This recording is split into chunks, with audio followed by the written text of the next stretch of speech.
with Paul Harrell. Hey, folks, I wanted to talk about something that was on my mind. I want to talk about the concept that being comfortable is the death of the constitutional republic. Now, you might be asking how. Well, there's an author that I really love, a theologian that I love. He's since passed on. His name's Francis Schaeffer, and he said that really it's all about the selfish desire of personal peace and affluence, that this is a problem that we have, personal peace and affluence. So when people get comfortable with how things are around them, they pay attention less, they vote less, they're less likely to fight back until things get uncomfortable. What happens in between comfort and discomfort? Well, you have the government. When people don't pay attention to what the government is doing, it will get out of control, and it will grow far beyond the reach of where it was intended to be. And we see that. We're not where we were intended to be, where we were at our founding. I mean, case in point, you have the ruling on the cake, and the baker doesn't have to bake the cake. I mean, is it not obvious that our founding fathers would have agreed with the concept of religious freedom, so you're not forced to participate in religious ceremonies you disagree with? So what about the evidence of this? Well, take about the evidence of people who are comfortable, okay? Donald Trump. Trump is the wake-up call we as a country have been waiting for, the silent majority, if you will. So where have all these people been since Reagan? Well, I mean, Reagan was a conservative president, right? A lot of people said best president in the 20th century, in modern times. Well, the silent majority, we got comfortable. People got comfortable after Reagan. They got okay with how things were until the discomfort of the size and scope of government and the corrupt politicians became so overbearing for them to handle that they had to make a change, because it was obvious that the prospect to the people of this country, the prospect of a Hillary Clinton presidency, was widely believed it was going to make people's lives worse. How does this affect us here?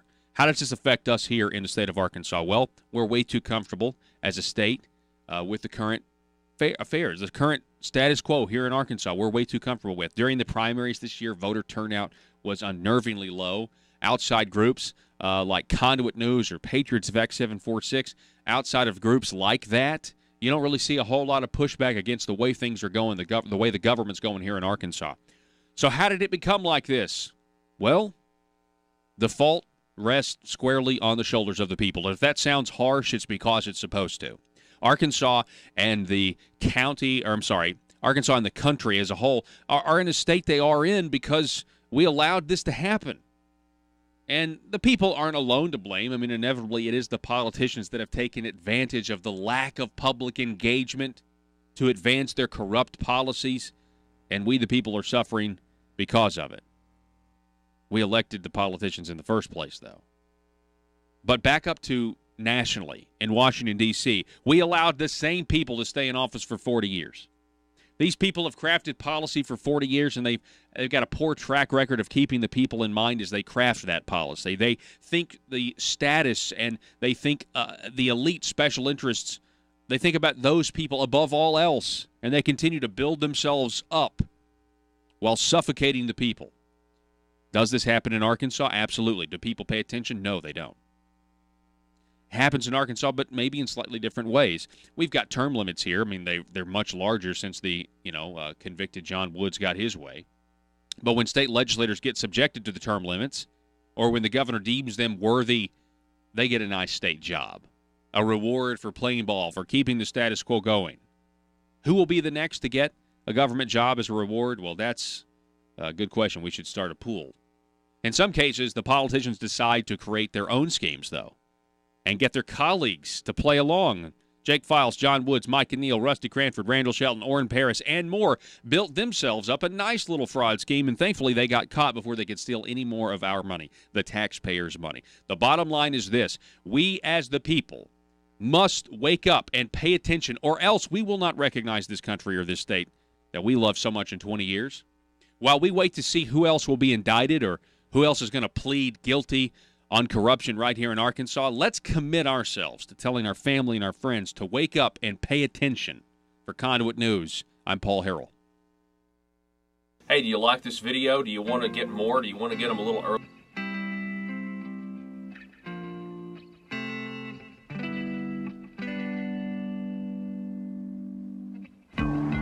I think it's time we ask ourselves if we still know the freedoms that were intended for us by the Founding Fathers.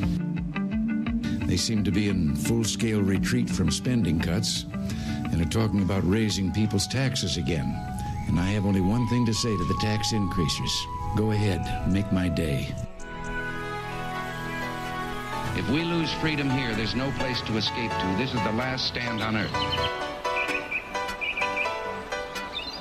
Those who would trade our freedom for security have embarked on this downward course. Whether we believe in our capacity for self-government or whether we abandon the American Revolution and confess that a little intellectual elite in a far distant capital can plan our lives for us better than we can plan them ourselves.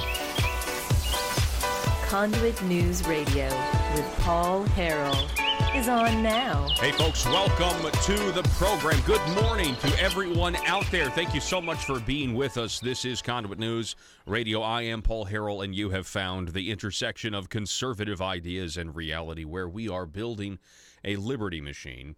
We're so glad that you're with us. You can give us a phone call or a text message, 870-275-9799, if you would like to be a part of the program. Also, we are broadcasting live over at Facebook.com/Conduit News. That's Facebook.com/Conduit News. Got a lot to get to coming up at the bottom of the next hour, 7:33. We'll be talking with the Family Council's Jerry Cox. I wanted to have him on, talk a little bit about the Arkansas law concerning abortifacients or medical-induced, drug-induced abortions, what the status of that is, get his thoughts on it, as well as talk a little bit about Issue 1, which is the bad tort reform amendment we will all be asked to vote on this November. That's going to be on the ballot. So we'll talk about that. And I'm also going to talk a little bit about, a little later in this hour, so Governor Asa Hutchinson is against the minimum wage proposal that's going on the ballot, but he's also for raising the minimum wage, but only through the legislature. And we know this just based on reports. I want to talk a little bit about that, and I want to talk about what bad conservative economic policy it is to support increasing the minimum wage. And if you've never heard it before, stay tuned, because I definitely want to explain why this perpetual advocacy for raising the minimum wage is, first of all, not conservative at all, but it also doesn't make any sense if you think about it logically. I'll talk about that. Also, there seems to be a little bit of a traditional Republican-Democrat disagreement going on. It has to do with Moms Demand Action, the radical anti-Second Amendment gun control group that wants to disarm you, even though it's veiled. It's more like the Fabian Socialist logo. I've talked to these Mom Demand Action people on Twitter before when they say, we're not anti-Second Amendment. Yes, you are. If you go look at the Fabian Socialist logo a long time ago, back in the day, it's literally a wolf in sheep's clothing. And I think that's kind of what they pretend to be. Anyway, there's this little dispute between Senator Trent Garner and Senator Joyce Elliott, and it's spilled over onto Twitter, and even liberal columnist John Brummett has gotten involved. They're upset that they ended a legislative meeting, on guns short, and they didn't let Moms Demand Action speak. And Senator Trent Garner is quoted on Twitter as saying that, he when he left the meeting, he said, "They're not my people." And this is I'm sure people, what do you mean they're not your people? And I just, this morning when I was, kind of reading the aftermath of this, I tweeted out, if Democrats want Moms Demand Action to have a seat at the table in legislative hearings, they should try something like winning elections. And, to complain, it's just not fair. Can you believe it's not fair? Well, listen, you don't control the committee process if you don't have a majority, right? And I think it's high time that, I know the governor, our Republican governor, I know he had his picture taken with Moms Demand Action during the last legislative session, to the dismay of a lot of people and disappointment of a lot of people. But there are when it comes to this concept, why in the world would you let Moms Demand Action speak? Why? Why would you let them speak when you know what their agenda is, and it's completely contrary to what the Republican Party platform is on the Second Amendment? This is not – there's no room here to be offended.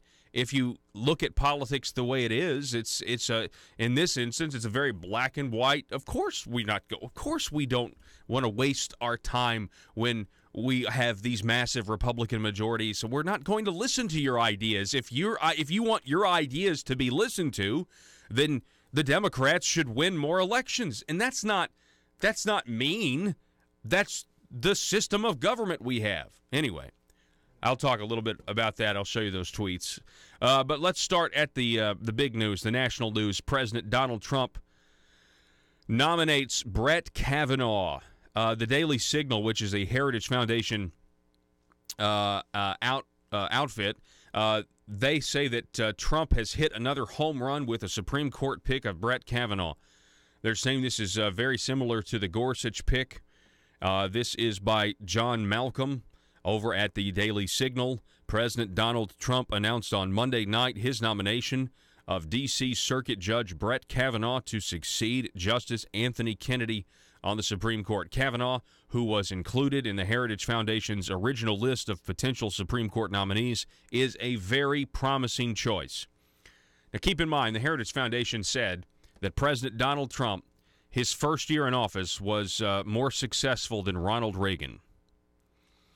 The battle lines were already drawn before Trump made his announcement, with Senate Minority Leader Chuck Schumer declaring he would not vote for any of the individuals on Trump's short list.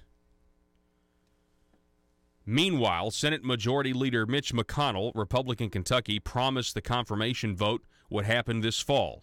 Now, the Senate Judiciary Committee will begin the process of reviewing Kavanaugh's judicial record and background, with a hearing coming later this summer. Let's take a closer look at Kavanaugh.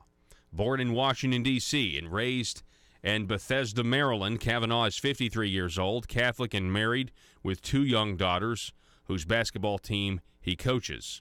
He obtained both his undergraduate and law degrees from Yale University. After law school, Kavanaugh clerked for Third Circuit Judge Walter Stapleton and Ninth Circuit Judge Alex Kaczynski. I got a little bit of his speech here. On this, we got this clip here. Just a little bit of what he said after President Trump nominated him. He said this is his judicial philosophy. Take a listen to this. A judge must be independent and must interpret the law, not make the law. A judge must interpret statutes as written, and a judge must interpret the Constitution as written, informed by history and tradition and precedent. Stop. All right, you've got to interpret the law as written. You've got to interpret the Constitution as written. You have to take history into account. I mean, that's fantastic. Now, why would he say that about history? You can come back to me. Why would you say that about history? Well, you say that about history because you have to know, and basically, I can't even believe I'm saying this, but we have to. Western civilization is based on the definitions of words and what those words mean, and being able to firmly rely on the definitions of those words when you're making laws that we all have to live under. And so the concept of the definitions of words is pretty simple. In the 18th century, we know, and it's very easy to figure out based on the dictionaries of those times, what these words meant when the founding fathers wrote and crafted the Constitution. It's not rocket science. It's not hard. If your philosophy is that if you're an originalist and you want to interpret the meaning and the intent of what that document was designed to do, it is extremely easy to do so.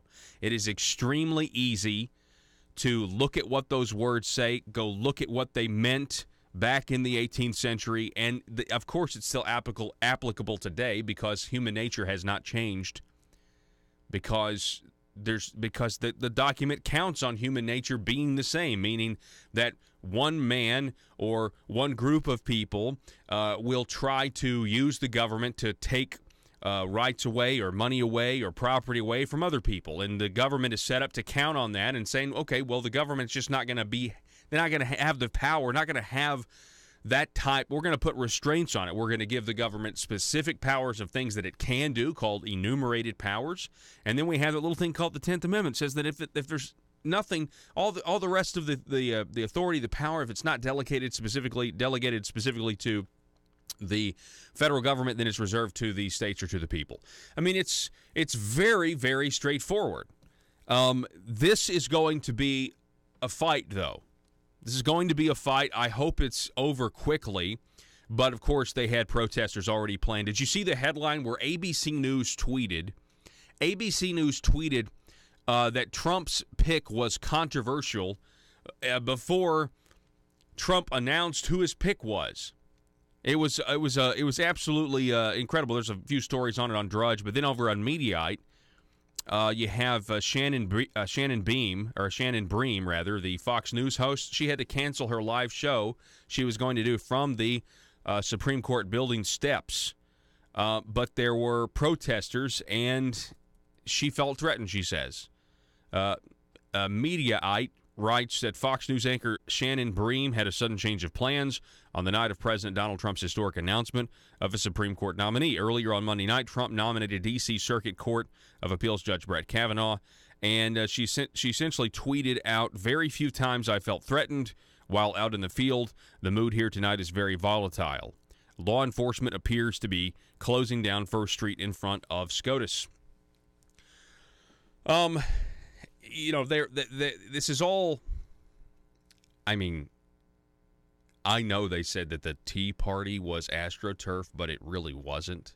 This is all planned, and this is all orchestrated, and they are making sure that they have all of their protest ducks in a row, so to speak, to try to make this out. I don't believe for a minute, though. I mean, I really do think that the protests are designed to be props for the media to use and to craft a narrative of a level of outrage in this country that is essentially inflated. I don't believe that the level of outrage in America right now is what the media says it is because of the actions of Donald Trump. I don't think that's even a stretch. of the imagination.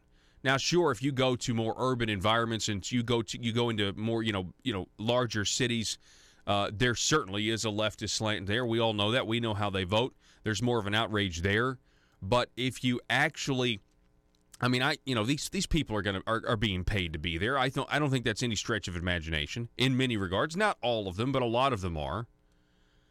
So anyway, let's hope that this moves fast. I saw that Senator Tom Cotton had a statement out where he's excited to get to meet with Judge Kavanaugh, and I've got it right here in front of me, matter of fact. Let's see here. Judge Kavanaugh, this is from Senator Tom Cotton's office. Judge Kavanaugh has an impressive record as a jurist and as a lawyer. This is a highly consequential nomination, and it deserves the most careful consideration, so I look forward to meeting with Judge Kavanaugh soon to discuss more in detail his views on the Supreme Court's role in our constitutional democracy. And so right now, Judge Kavanaugh is going to go around. He's got to have these meetings. And the thing is, he's had a lot of these meetings with a lot of these guys before. So in some cases, this is going to be more of a formality. And I think we should get the ball rolling. When this first happened and we had the news that Anthony Kennedy was going to step down, you had Senate Majority Leader Mitch McConnell say that they were going to wait and vote in October. I think they should vote as soon as possible. They should fast-track this. I think Donald Trump should go to the states that he won, where there are Democrat senators up for re-election this November, and he should hold rallies. And he should immediately get these Democrat support if we have one or two Republicans who don't want to vote for Judge Kavanaugh. And I think it should be done very hastily. That's what I think. And back to my initial point about this whole tweets with Democrats and Republicans in the Arkansas legislature and everything else, elections have consequences. Elections have consequences. We have got to go to break. This is Conduit News Radio. We'll be back in just a moment.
In a world full of constituents with social media accounts, bloggers just looking to increase their page views, and a talk radio host who generally is just the worst, how are Little Rock's elite supposed to conduct business with such a lack of privacy? Introducing the 1835 Club, older and more refined than other clubs that claim discretion. The 1835 Club is for seasoned political veterans that want to conduct the highest form of aristocratic business with the public's money. Are you a schemer? Do you someday want a guaranteed flow of taxpayer money to support your business? Is it your dream to see the .gov domain at the end of your business website? Don't listen to the imitators. The 1835 Club is the place where corrupt politicians and businessmen hatch their next crony schemes. At the 1835 Club, we make lobbying safe and legal. Ethics. Why, of course.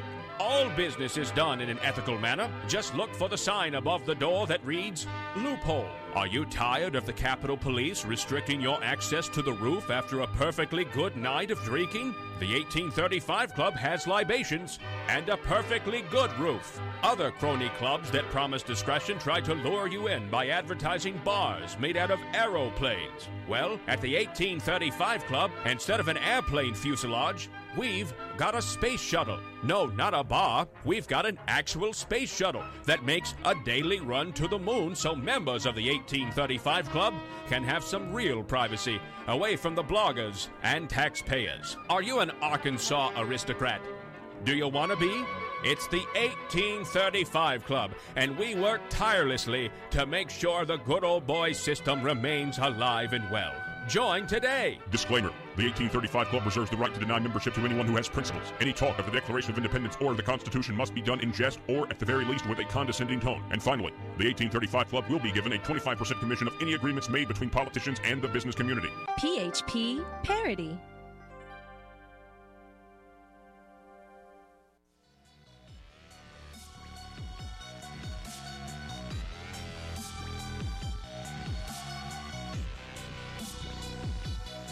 Need your daily news fix? Don't forget to tune in to Conduit News Radio with Paul Harrell.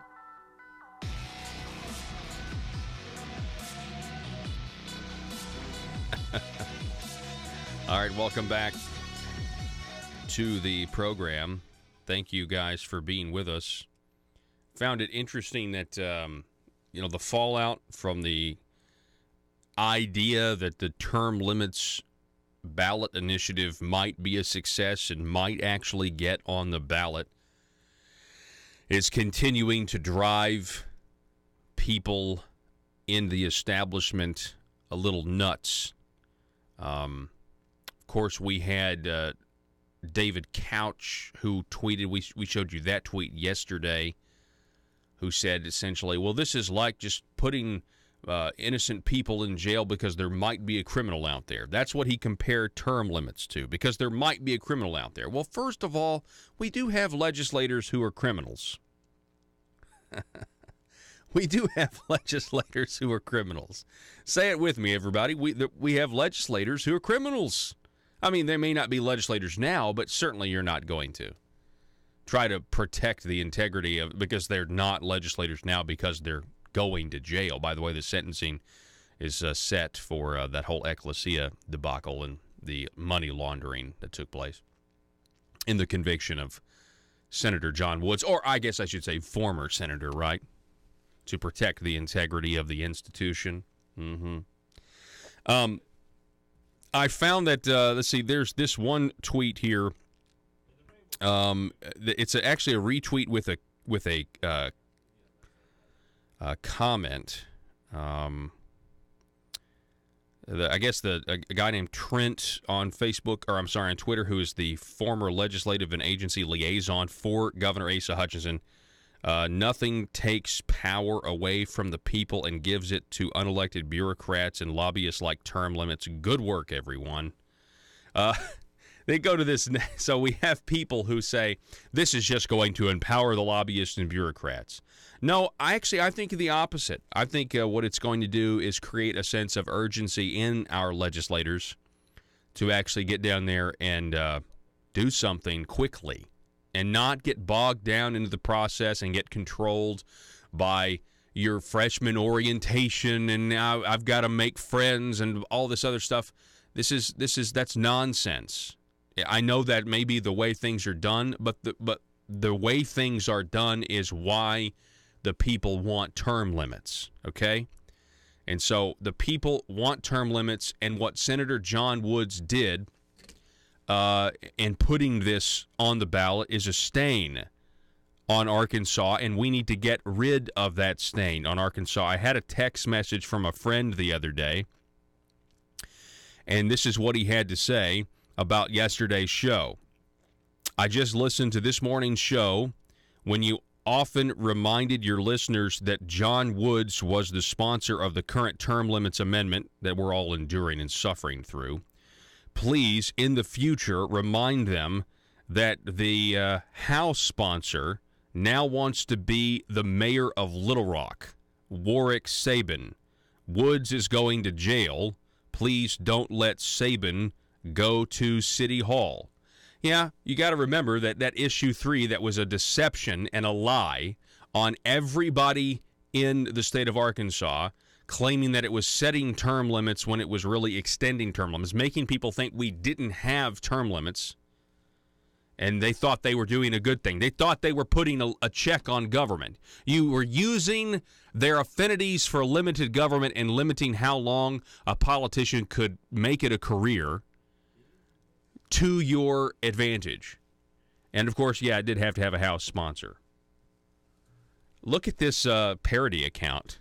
There's a parody account on Twitter called Lobbyist Rusty Cranford ! And he says, I'm with Representative Greg Letting. Term limits mean I've got to pay off freshman Arkansas legislators every 2 to 6 years. That's expensive. Work with what you've already got. #winning.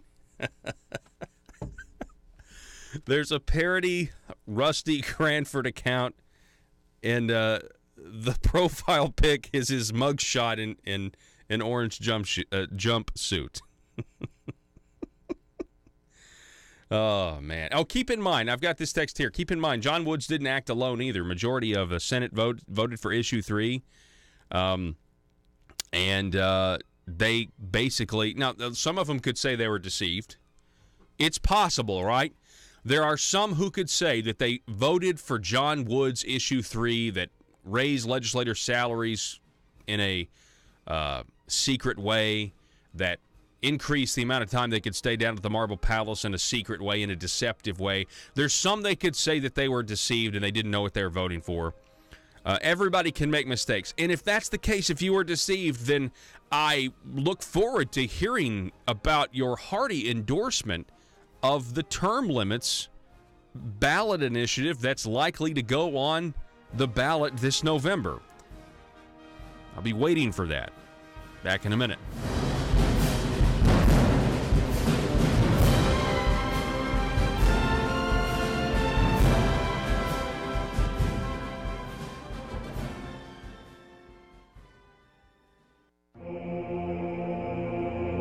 It's Conduit News Radio with Paul Harrell. Hey, welcome back to the program. We've got State Representative John Payton is on the line. John is the state representative from District 64. John, welcome back to the show, sir. Thank you. Good morning, Paul. How you doing today? Man, I'm doing great, doing fantastic. Happy belated Independence Day. That's Sorry, right. I missed wishing you an Independence Day a couple days ago. No, absolutely, yeah. How was your Independence Day celebration, by the way? Oh, my goodness. I had all my family out to the farm, and we just had a family gathering, fireworks. But, you know, it's great to wake up every morning in the United States of America and enjoy the independence and freedoms that our founders gave us. Yeah, no, it certainly is. I completely agree with that. Well, the reason I want to have you on, John, is because, you know, I know you are in the car business, and I know you were also outspoken back in 2017 against the tire tax proposal that levied these new taxes on our tires. And, of course, now the regulations are now coming, and the regulations are being debated that are, you know, the funding came from the taxes.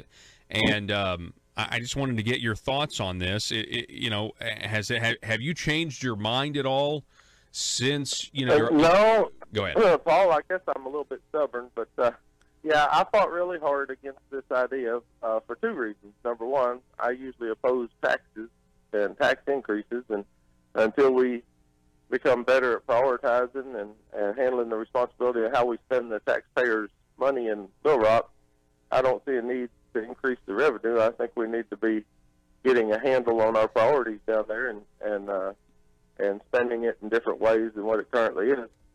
But other than just the fact that it was a new fee or tax, I opposed it because of the regulation, and I felt like it was going to be very burdensome on the people that handle tires, because it is a cradle-to-grave tracking system on every tire that enters the state of Arkansas, and you know, there's going to be a lot of people that handle used tires, especially that you know, don't have a lot of profit margin, or you know, they're buying and selling tires for 15, 20, 50 bucks, and I don't think they're going to submit to the tracking system. So if they fall out of the supply chain, well, then those tires that should have been recycled by putting them on the next automobile and wearing them out are going to flood into our, you know, our waste tire system and be shredded and destroyed and you know, stored and warehoused until they can be, and just,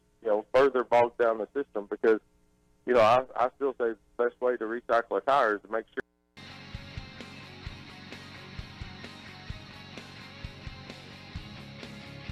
The intersection of conservative ideas and reality. Conduit News Radio with Paul Harrell.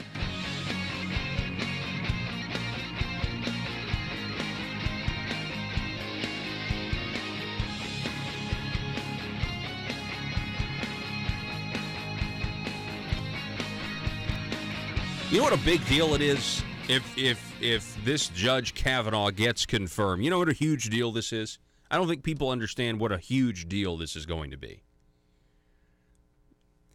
I mean, somebody in the state of Arkansas is going to file a bill that essentially is designed to be challenged all the way up to the Supreme Court to overturn Roe versus Wade. It's not necessarily, you know, going to come from Arkansas. It may come from Texas. It may come from Alabama. It may come from Mississippi. Who knows where it's going to come from. There's going to be a slew of these laws filed if Kavanaugh gets confirmed. And it's going to be, I mean, it's going to be something of historic proportions here. And I would liken it to, I mean, can you imagine if our Supreme Court says that, comes back and says under the Constitution that life at conception is life at conception and you have rights? Can you imagine? It would be such a seismic shift, and what we value and what our jurisprudence says about the citizen's relationship to government or authority or power. It would be a seismic shift. It would be the equivalent of or the modern day equivalent, okay, of emancipation. How could it not be that equivalent when you look at how many abortions have taken place since 1974. So I know he hasn't been confirmed yet, but I'm kind of pumped this morning. I'm pumped. How many of you got involved into politics? And I know I call the pro-life movement a low-hanging fruit issue at this point because so many people are outraged by it, and it is a low-hanging fruit issue, and there's a lot of, in my opinion, a lot of Republicans that deceive a whole lot of conservatives based on certain social issues, but this is a big one. I mean, it's my number one issue as a conservative. It's my number one issue, and thankfully here in Arkansas, though, if you're going to run as a, quote, conservative, you run as a pro-life conservative, and so it becomes kind of a negligible point on the, because now I want to know about your tax policy. Now I want to know about your regulatory policy. Now I want to know about really just your whole philosophy when it comes to limited government, individual freedoms, things like that. Those are now much higher up on the tree because it takes a little bit more brain power to think on those levels, right? And I don't mean that as insulting. I'm just saying the fact that we recognize that a life is a life and to end it is the wrong thing to do shouldn't be thought of as some sort of intellectual achievement. It should be thought of as like, oh, well, duh. Okay, moving on now. Now that we've agreed that we should protect the innocent and the unborn so that our civilization can reproduce and go on and flourish and we actually want to have new generations. Okay, like that's a very basic tenet of society, you would think, right? And so now we move up, okay, what's your tax policy, what's your regulatory policy, things like that. But at the same time, I don't want to diminish what has happened since 1974. And I don't want to diminish what could happen and what a big seismic shift this could be in the country if Judge Kavanaugh, is confirmed. So I guess I would say on that front, I'm extremely optimistic right now. On that particular front, I'm extremely optimistic. Now, speaking of conservative issues that are not low-hanging fruit, let's go to what Asa Hutchinson said about the minimum wage, shall we? In this John Moritz piece, you have a headline about signed petitions offered to get 3 issues on Arkansas ballot. Measures pertain to wages, term limits, casino gambling. Wages, term limits, casino gambling. Now, we talked about casinos yesterday. And we talked about term limits yesterday, but we did not mention that David Couch, who helped John Woods create the issue 3 that we're all dealing with, the issue 3 that extended term limits to begin with, and he was, I think this attorney David Couch also was integral in the medical marijuana situation as well that went on the ballot last time. David Couch, Arkansas's biennial hawker of ballot initiatives and amendments, pulled up in a U-Haul outside Little Rock's Victory building on Friday and warned reporters that his latest haul of signatures would be underwhelming. This according again to John Moritz. And so we get down in here, and Couch has an idea to raise the minimum wage. He has a proposal he wants the people to vote on to raise the minimum wage to $11 an hour. Backers of 2 other ballot initiatives to expand casinos. I want to get into the meat and potatoes, though, of this. Under Couch's proposal, go down to this part. Under Couch's proposal, the state's current $8.50 per hour minimum wage would be first bumped to $9.25 an hour January 1st, 2019, and then to $10 in 2020, and then $11 in 2021. The federal minimum wage is $7.25 per hour. And of the states bordering Arkansas, only Missouri sets minimum wages above that at $7.85 per hour. Now, I'm going to get into the madness of arbitrarily raising the minimum wage and what it does to the very people it purports to help in just a moment. Arkansas voted to raise the minimum wage to its current level in 2014, approving Issue 5 with 65% of the vote. Now, that's very discouraging, but it shows you that there's a lot of people that believe in decreeing themselves more wealthy simply by fiat. It shows you that 65% of Arkansas doesn't really understand the economic realities of voting themselves more money. They think that they're voting themselves more money from their bosses or voting themselves more money from their employers, but they're really not. And I will explain that to you in detail here in just a moment. And I'll probably do it, I would think, in a way maybe you've never heard. The minimum wage measure drew support from Democrats and Republicans who were seeking votes on the ballot.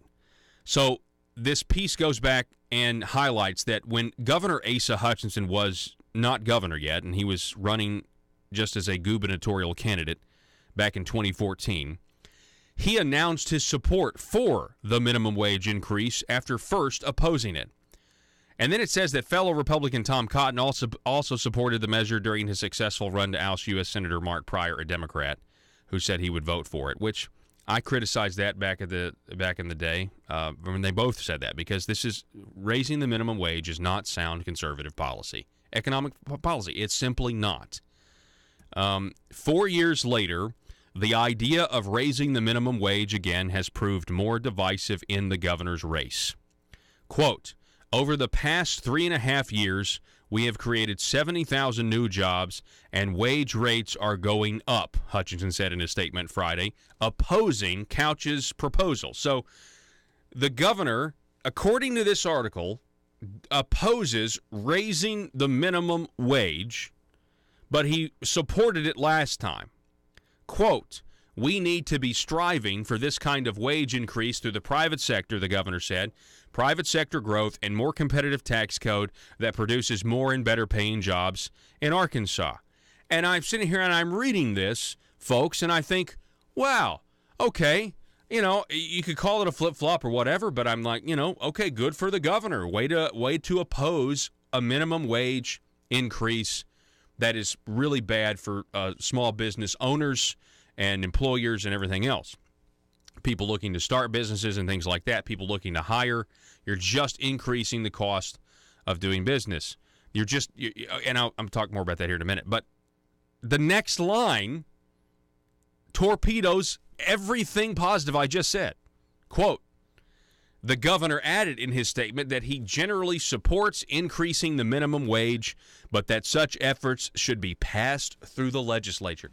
Again, I have never seen anyone try to walk a tightrope or straddle a fence on any issue that may or may not be divisive. I mean, if there's a chance that it's a divisive issue, if there's a chance that Asa would have to face tough questions from a press and answer them based on a conservative economic philosophy or a conservative talk, like he doesn't do it. He says, I oppose it, but I'm for it. I'm for it, but I oppose it. This is maddening. This makes this drive. This is the kind of stuff that drives conservatives nuts. Just come out and be for it or be against it.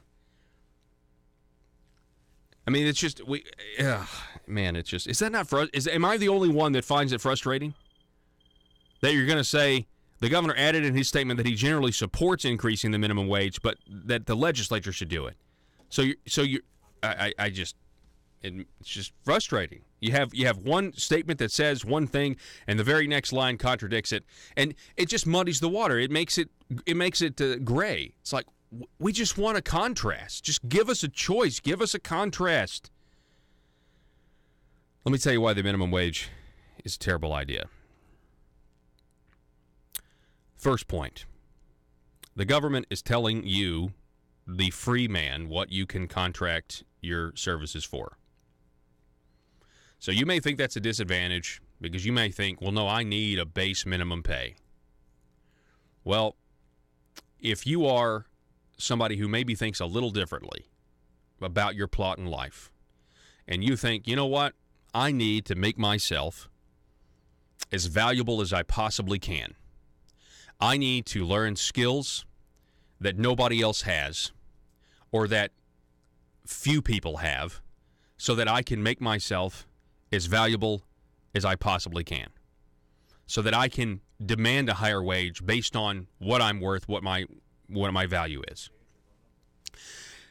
The minimum wage, at its core, fundamentally deprives an individual of that right.